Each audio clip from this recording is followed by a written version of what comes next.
Mapagpalang umaga po sa inyo lahat mga kapatid. Ngayon po ay alas 4 na po ng madaling araw. Nagising po ako ng alas 3:01 ng madaling araw. Puro dating ng mga mensahe sa akin na gusto pong ihatid sa inyo lahat. Ang napakagandang balita po ng Ama. Kaya mga kapatid, paghariin natin ang pagmamahalan, sabi ng Ama, no? Pero bago lahat, itaas po muna natin sa Amang gawain ito. Sa ngalan ng Diyos Ama, Diyos Anak, Diyos Espiritong Banal, Ama ko, Diyos na makapangyarihan sa lahat. Kami po'y nagpupurit, nagpapasalamat sa inyo pong walang hanggang pagmamahal at pangangalaga sa amin lahat. Maghari po nawa, Ama, ang inyo pong napakalaking pagmamahal sa amin lahat. At sa tulong po, Ama, na inyong buktong na anak, na si Jesucristo na aming Panginoon. Amen. Amen. Sa ngalan ng Diyos Ama, Diyos Anak, Diyos Espiritong Banal. Amen. Mga kapatid, ang mensahe ng Ama, paghariin ang pagmamahal sa buong taon. Sa bawat oras, bawat sandali, araw-araw, linggo-linggo, buwan-buwan, lahat po, all the time. 24/7 po tayong paghaharian ng Ama. Kaya mga kapatid, nasa atin po kung atin po susundin. Basta yun po ang mensahe sa akin ni Ama, iparating sa inyo at maghari ang pagmamahalan. Kaya mga kapatid, hindi naman po talaga tuwing Valentine's Day, doon lang natin pinakikita ang pagmamahal natin sa isa't isa. Dapat po all the time mga kapatid. Hindi po tuwing araw lang ng mga puso. Ganun po yun. Pati yung pagsamba, no? Hindi naman po tuwing linggo lang tayo sasamba.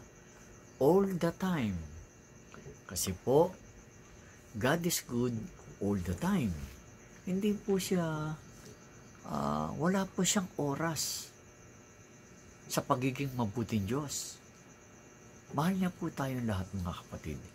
Kaya bago po ipagpatuloy ito, no, pakishare niyo po sa ating mga kaibigan at paki-ano niyo lang po yung notification bell para po kayo Tsaka, i-invite niyo po sila na mag-subscribe.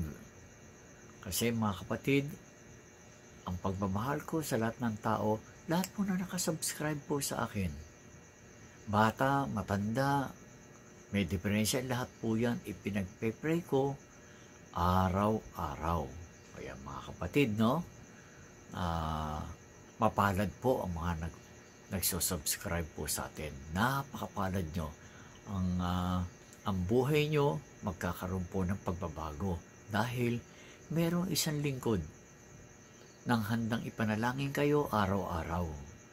Kaya mga kapatid, ito po talaga ang binili ng Ama, yung mga tao nung unang panahon na gumagawa ng kabutihan ayon sa kanyang kalooban, na ngayon tinawag ng mga santo, ay tularan nyo, aking mga anak, ang kanilang pamumuhay dito sa ibabaw ng lupa. Ang ibig sabihin po nun, kung ano yung mga ginagawa nilang kabutihan pong gawa, hindi po yung kung ano-ano lang.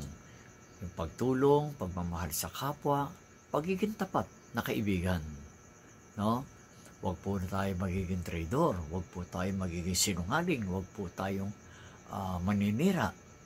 Magmahal po tayo. Kasi po, kung meron tayong pangangailangan, alam ng Diyos. Ipagkakaloob ng Ama ang pangangailangan ng taong tapat na nananampalataya sa Kanya. Kaya mga kapatid, tandaan nyo mensahe ngayong umaga. Kaya ngayon, kung ano nyo po ito, napakinggan nyo, i-share niyo po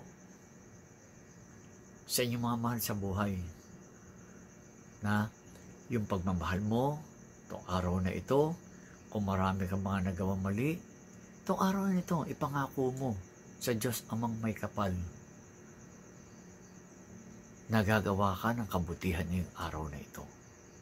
Pagpalain kayo mga kapatid basta tandaan nyo, itong oras na to, itong sandaling ito, ipinararating ng Ama sa inyong lahat.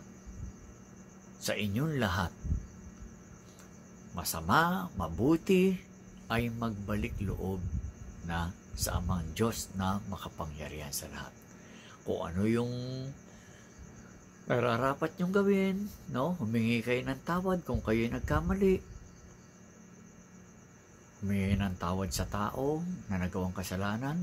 Humingi ng tawad lalo-lalo na sa Ama, Diyos na makapangyarihan sa lahat. Kaya po sa madaling araw na ito, pagpalain po kayo ng Ama. Mamaya po, meron pa ako isang advice.